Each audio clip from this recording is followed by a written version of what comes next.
का एक बार फिर से जगत के पालनहार भगवान विष्णु आप और आपके परिवार पर अपनी कृपा दृष्टि सदा सर्वदा बनाए रखें।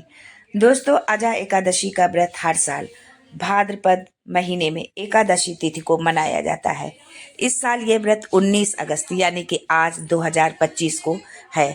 आध्यात्मिक दृष्टि से ये व्रत भगवान विष्णु की कृपा प्राप्त करने का सशक्त माध्यम है। ब्रह्म वैवर्त पुराण के अनुसार जैसे देवताओं में श्री कृष्ण, देवियों में प्रकृति, वर्णों में ब्राह्मण तथा वैष्णव में भगवान शिव श्रेष्ठ हैं, उसी प्रकार व्रतों में एकादशी व्रत श्रेष्ठ है। मान्यता है कि ये व्रत मन को निर्मल बनाकर बुद्धि को स्थिर रखता है।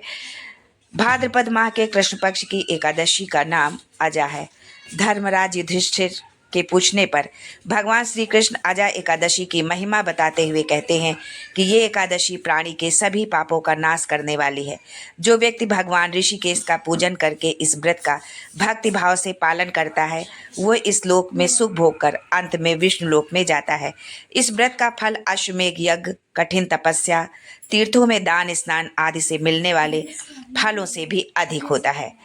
श्री गणेश, सूर्य, अग्नि, विष्णु, शिव तथा पार्वती इन सब की पूजा और वंदना करके श्री हरि का स्मरण करते हुए व्रत करें।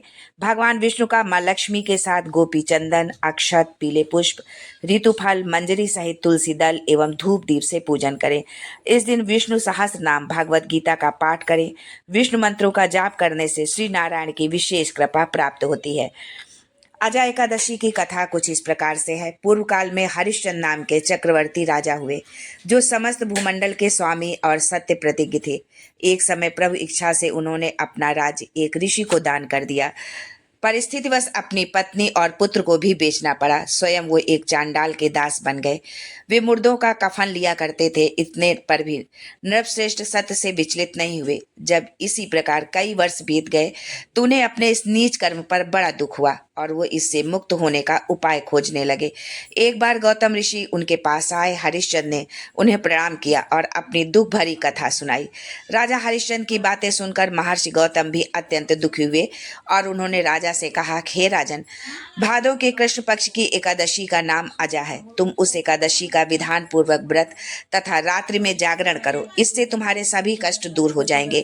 महर्षि गौतम इतना कहकर चले गए। अजा नाम की एकादशी आने पर राजा हरिश्चंद्र ने महर्षि के अनुसार विधि विधान से व्रत का पालन किया। इस व्रत के पुण्य से राजा सभी दुखों से पार हो गए। आकाश में दुंदुभियां बजने लगी एवं देवलोक से वर पुष्पों की वर्षा होने लगी। उन्होंने अपने सामने ब्रह्मा, विष्णु, महेश और देवेंद्र आदि देवताओं को खड़ा पाया एवं अपने मृतक पुत्र को जीवित तथा अपनी पत्नी को राशि वस्त्र आभूषणों से परिपूर्ण देखा। राजा को पुनः अपने राज्य की प्राप्ति हो गई। वास्तव में एक ऋषि ने राजा की परीक्षा लेने के लिए ये सब कौतुक किया था, परंतु अजा एकादशी के व्रत के प्रभाव से ऋषि द्वारा रची गई सारी माया समाप्त हो गई और अंत समय में हरिश्चंद्र अपने परिवार सहित विष्णु धाम को चले गए।